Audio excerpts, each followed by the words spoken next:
Napansin nga ng ina nitong si Tata ang kakaibang galaw at kinikilos niya. Kaya naman di maiwasan itong magtanong, lalo ang kanyang kapatid, dahil nga nang minsang magluto siya ay hindi na niya nalagyan ng asin.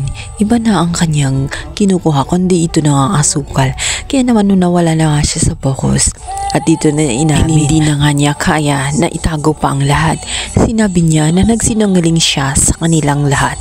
Maging sa kanyang sarili, nagsinungaling siya na wala lang ang lahat at wala siyang nararamdaman kay Francis. Ngunit ang maling katotohanan kung saan hulog na nga siya ng gusto kay Francis at naiinis siya dahil alam niya ang maling tao.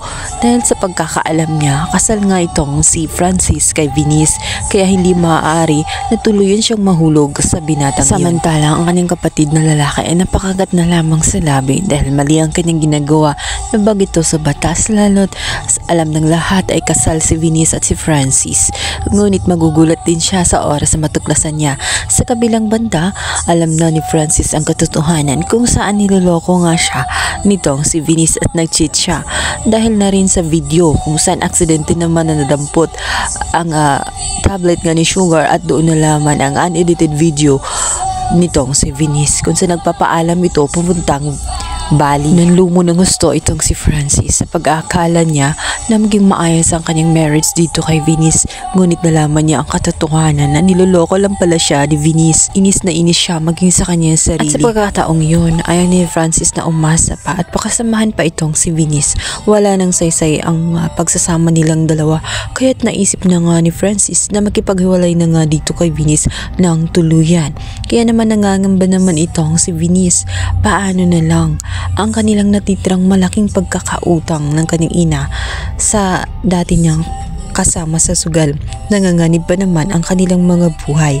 Sa kabilang banda, mapapatungo naman ito ang si Francis sa simbahan upang magdasal. Aksidente siyang mapasok kung saan pumupwesto nga ang pari kapag may nangungumpisal. Doon siya nagtago at naglabas ang kanyang hinanakit at sama ng loob sa kanyang asawang si Venice.